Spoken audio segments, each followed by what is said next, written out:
When Julian Park first saw Eli Tanaka, the world seemed to slow down, as if even time had paused to make room for something irreversible. It wasn't love at first sight. It was quieter, stranger, like recognition, like meeting someone you'd been waiting for without realizing it. They were assigned as dorm roommates that September, the start of sophomore year. Julian, a film major with a camera always slung around his neck, had a knack for turning ordinary moments into something cinematic. Eli, a quiet architecture student, sketched lines that felt like poetry in graphite. On paper, they were just two names paired by housing software. But life had other plans. The first week, their dorm room was chaos. Clothes on chairs, ramen cups stacked like trophies, and the faint scent of coffee and pine-scented laundry detergent that clung to Eli's hoodies. Julian found himself watching the way Eli's hair fell when he leaned over his sketchbook, how his pencil traced the world with precision and care. Eli, in turn, noticed how Julian hummed when editing film footage, how his laughter lingered a little too long when nervous. It was the kind of noticing that became dangerous over time. By October, campus was painted in every shade of amber and gold.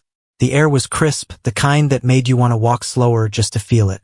Julian carried his camera everywhere, filming students tossing leaves, couples under trees, the faint glimmer of late sunlight on Eli's face. One evening, while Julian was editing on his laptop, Eli returned from the studio looking tired but happy. His hands were stained with graphite.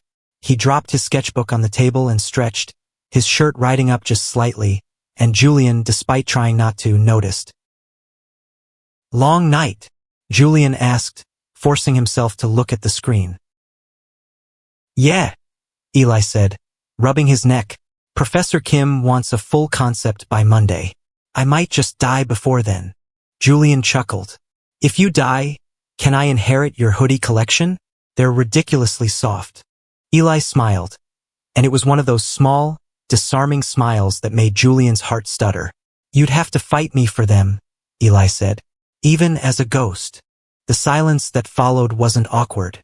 It was full. Something about it felt like standing on the edge of something vast and unknowable. That night, Julian lay awake, staring at the ceiling. The faint hum of Eli's breathing from the other bed filled the room, steady and calm. Outside, the wind rustled the leaves, whispering secrets against the window pane. Julian felt an ache, not of sadness, but of wanting something he couldn't name. He tried to shake it off, tried to tell himself it was just admiration, just friendship. But when Eli stirred in his sleep, murmuring something soft, Julian knew he was lying to himself. Days turned into weeks. They became a quiet, inseparable routine: morning coffee runs, late-night editing sessions, shared playlists that lived on repeat. Julian filmed Eli often, sometimes with permission, sometimes not. His camera became an excuse to look, to linger. Once, while reviewing footage, Eli caught a glimpse of himself on Julian's screen.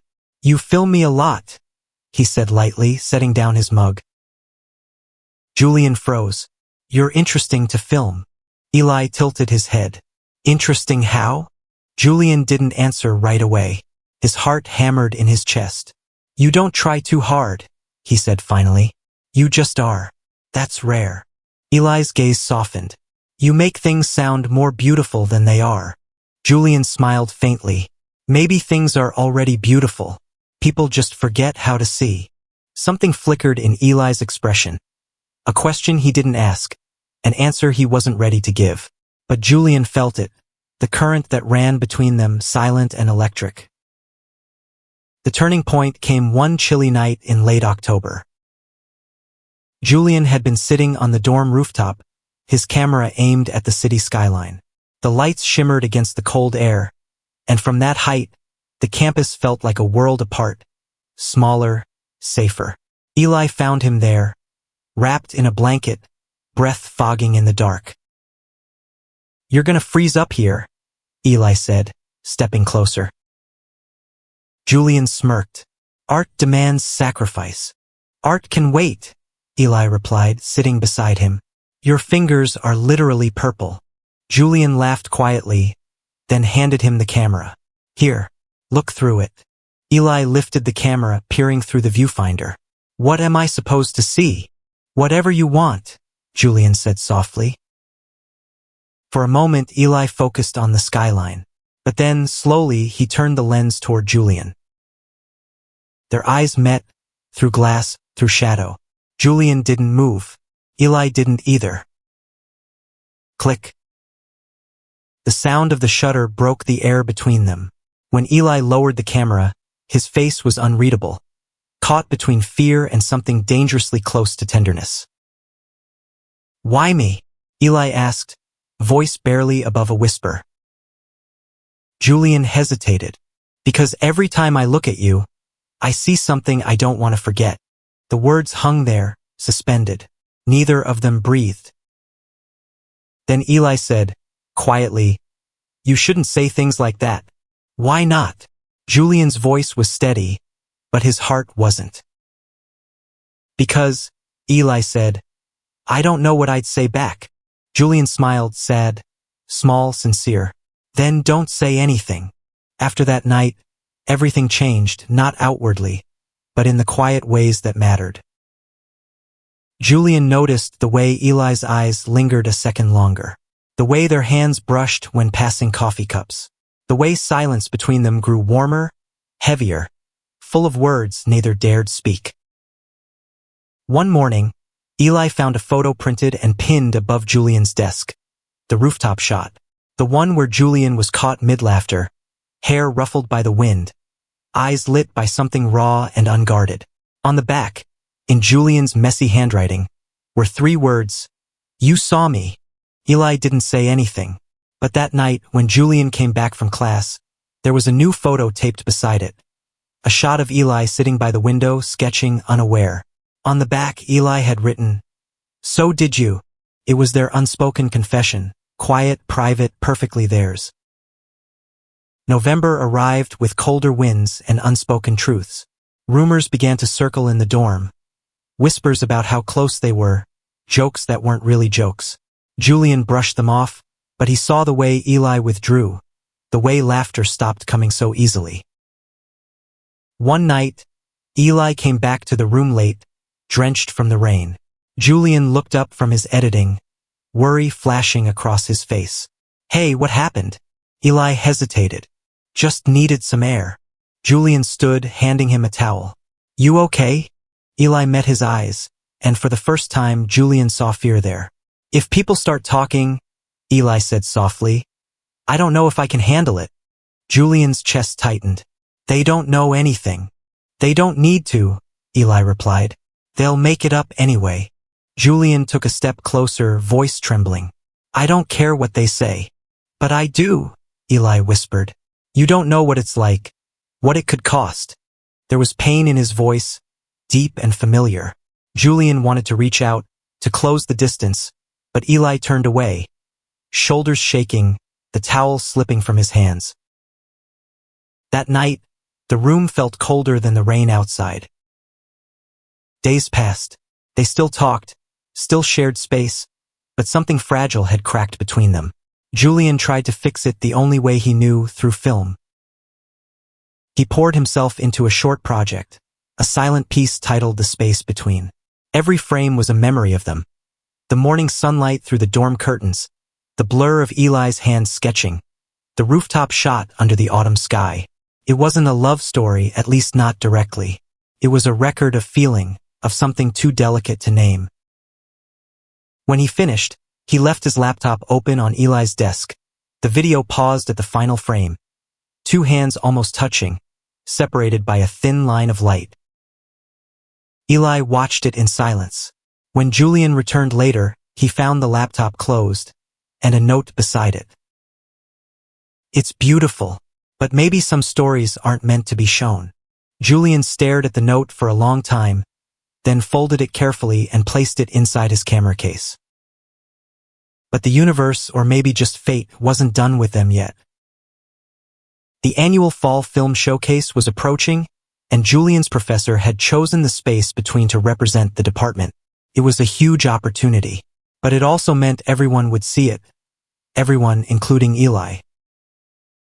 When Julian told him, Eli's reaction was unreadable. "You're really going to show it?" "I have to," Julian said. "It's not just about us." Eli's jaw tightened. "But it is." Julian's heart ached.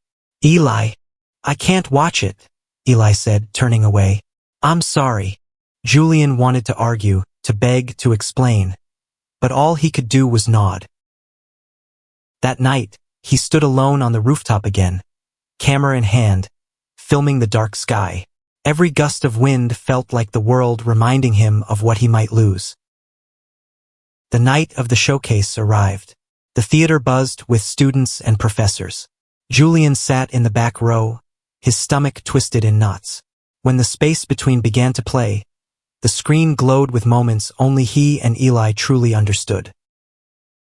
And when the final shot appeared, the two hands almost touching, Julian couldn't look away. The applause was warm, thunderous even, but Julian didn't feel triumphant. He felt hollow because the one person he'd made it for wasn't there. Outside, after the crowd dispersed, Julian stepped into the cold air. Autumn leaves drifted around him, glowing under the streetlights. He was about to leave when he heard a voice behind him. "I came," Eli said softly. Julian turned. Eli stood there, breath visible in the night air, eyes bright with unshed tears. "I told myself I wouldn't," he continued, "but I couldn't not see it." Julian's voice caught. "And?"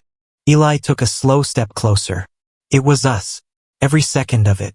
You didn't hide it. And maybe that's what made it beautiful." Julian exhaled, the weight of weeks lifting from his chest. "So what now?" Eli looked at him for a long moment, then said, "Now, maybe we stop hiding."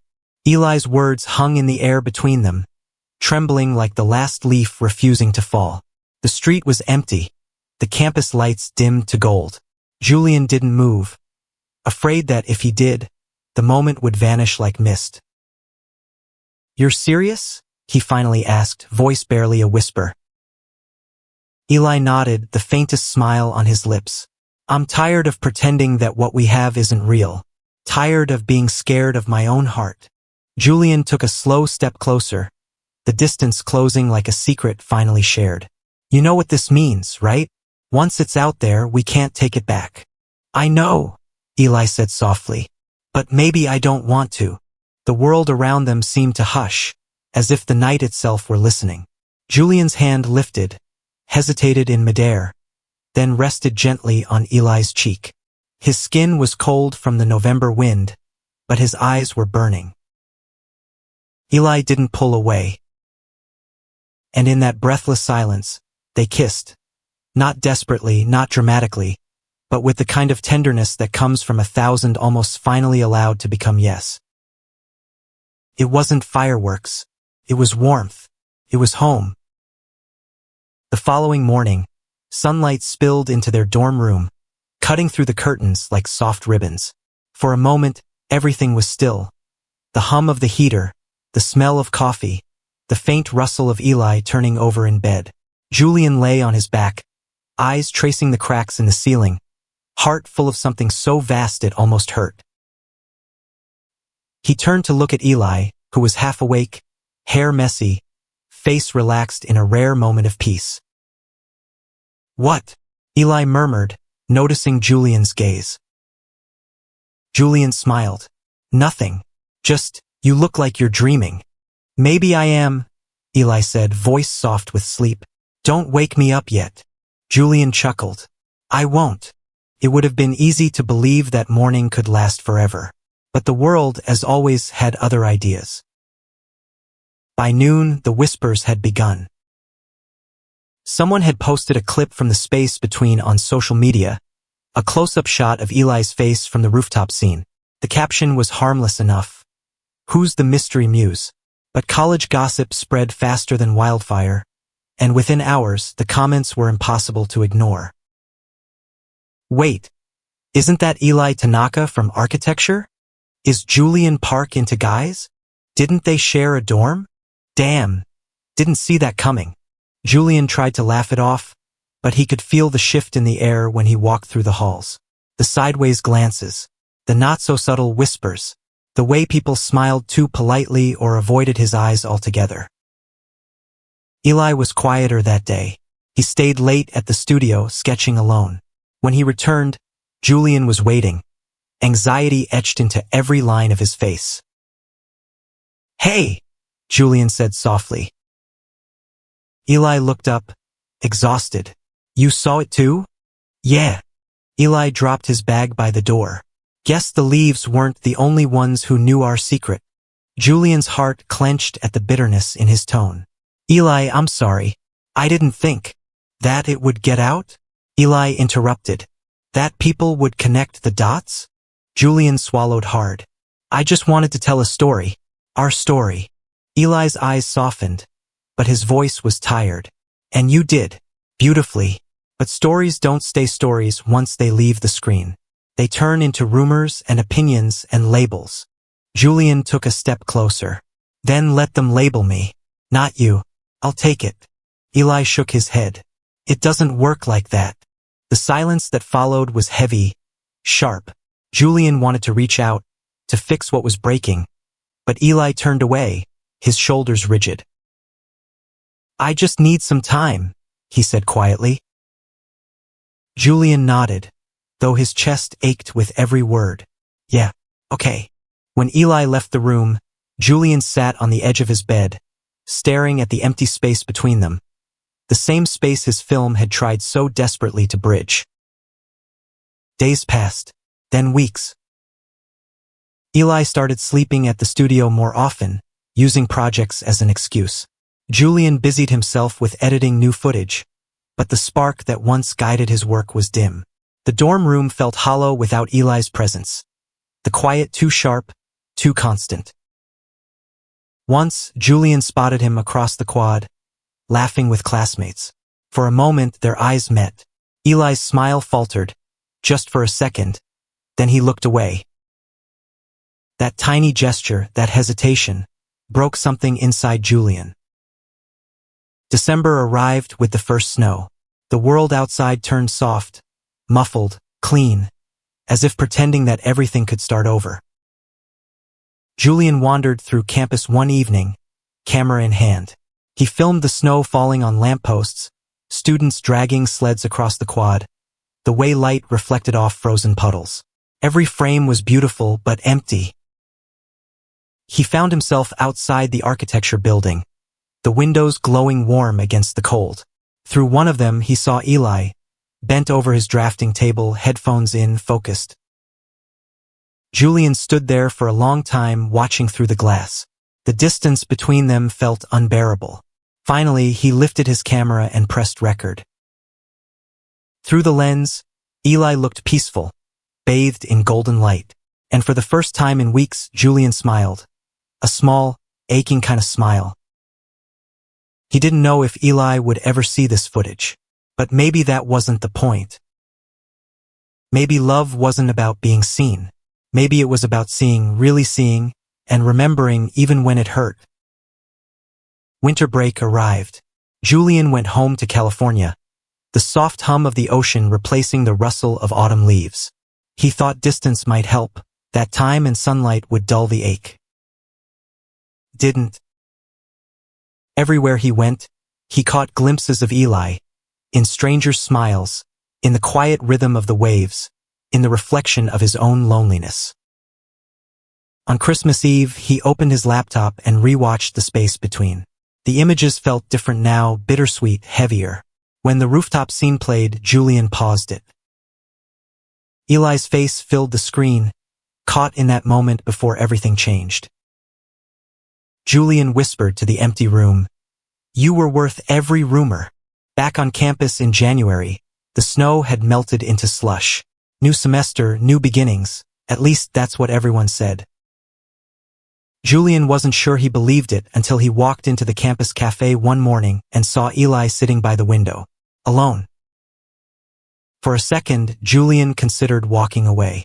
Then Eli looked up and their eyes met. Something in Eli's gaze had changed. It wasn't guarded anymore. It was open, uncertain, but willing. Julian took a deep breath and crossed the room. "Hey," he said, voice soft. Eli smiled faintly. "Hey, mind if I sit?" Eli shook his head. "Not at all." They sat in silence for a moment, the steam from their coffees curling between them. Outside, sunlight filtered through bare branches, painting patterns on the table. Eli spoke first. "I owe you an apology." Julian frowned. "You don't owe me anything." "I do," Eli said. "I ran away. Not from you, from myself. I kept thinking if I ignored what we had, it would disappear. But it didn't. It just hurt more." Julian's throat tightened. "I didn't want to make things harder for you." "I know," Eli said softly. "But maybe love is supposed to be a little hard. Maybe that's how you know it's real." Julian let out a shaky laugh. "You always did find beauty in difficult things." Eli's eyes softened. "You taught me how." For a long moment they just looked at each other. No cameras, no scripts, no secrets. Then Eli reached across the table, fingers brushing Julian's. "I don't care who knows anymore," he said. "If this is what it costs, I'll pay it." Julian didn't answer. He just turned his hand over, letting their fingers intertwine. Outside, a single leaf, the last one of the season, drifted past the window. By spring, things had changed. Not dramatically. There were still stares sometimes, still whispers, but there was also laughter and warmth and the quiet defiance of two people choosing to exist exactly as they were. Julian and Eli moved into a small off-campus apartment, a space filled with light, coffee mugs, and camera batteries scattered on the table. On weekends, Julian filmed Eli's architecture projects, capturing the way his hands moved when he explained his designs. Eli, in turn, helped Julian with set builds for his new film. They weren't perfect. They argued about dishes, about creative choices, about who forgot to buy milk. But every night, when they fell asleep side by side, the world felt just right again. One afternoon in late April, Julian received an email from a film festival. The space between had been selected for screening. He hesitated before telling Eli. "It's in New York," he said carefully. "They want us there for the Q&A." Eli raised an eyebrow. "Us?" Julian nodded. "It's our story. I'm not doing it without you." Eli smiled. That soft, crooked smile Julian had fallen for months ago. "Then I guess we're going to New York." The festival was small but intimate. When the lights dimmed and the film began to play, Julian watched the audience instead of the screen. Watched as they leaned in, as they felt every unspoken emotion he and Eli had lived. When the final scene faded to black, there was silence, then applause. During the Q&A, someone asked, "What inspired this film?" Julian looked at Eli, who gave a small nod. He took a breath and said into the microphone, "It's about learning that love, no matter how quiet, how complicated, is worth being seen." The room erupted in applause again. And when Julian looked back at Eli, he saw pride shining in his eyes. That summer, they returned to campus to help with a film workshop for new students. Julian watched Eli from across the courtyard, surrounded by eager freshmen, explaining the principles of design. The sunlight caught on his hair, the same way it had that first autumn. Julian lifted his camera, framing Eli through the viewfinder. Eli noticed and laughed. "Still filming me, huh?" Julian grinned. "Some habits are worth keeping." Eli walked over, brushing a leaf off Julian's shoulder. "You know," he said, "I used to think the camera was your way of hiding, but now I think it's how you love by seeing." Julian lowered the camera and smiled. "Then you're the easiest person in the world to love." Eli rolled his eyes, blushing. "You're still terrible at subtlety."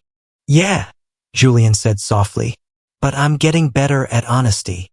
They stood there for a moment, under the same trees where it had all begun. Leaves whispering in the warm wind, carrying secrets they no longer needed to hide. Years later, long after graduation, the old dorm building was being torn down. Julian returned with his camera, now a successful filmmaker, his work known for its quiet emotional truth. He walked through the empty halls, the air filled with dust and echoes. Room 312, their room was still there, door slightly ajar. Julian stepped inside. The walls were bare now, but he could still see it.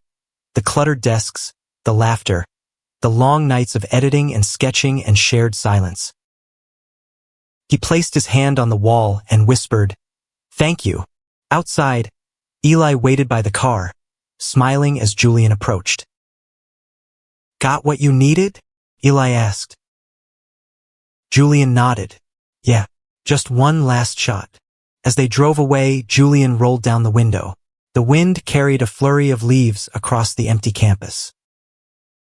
He lifted his camera and filmed them, golden, free, alive. And as the car turned the corner, Julian's voice, quiet and steady, spoke the closing line of his next film.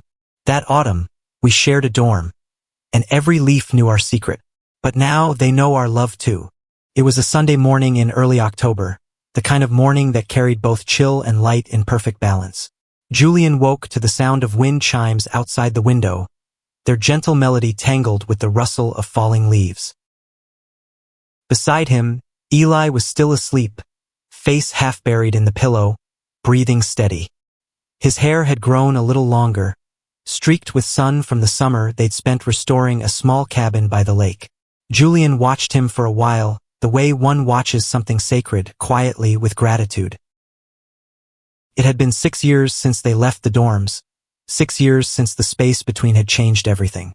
Their lives had unfolded slowly after that, sometimes easy, sometimes not. There were arguments about work, about schedules, about whether to adopt a cat or a dog. But beneath it all, there was something constant, a quiet, unwavering choice to stay. Julian reached for his camera from the nightstand, out of habit more than intention. He turned it on silently, adjusting the focus until Eli's sleeping form came into frame. The morning light brushed across his face, soft and golden. Click. Eli stirred, groaning softly. "Are you filming me again?" Julian smiled, lowering the camera. "Just documenting the masterpiece." Eli cracked one eye open, his voice raspy with sleep. "You're incorrigible." "Accurate," Julian said, "but also deeply romantic."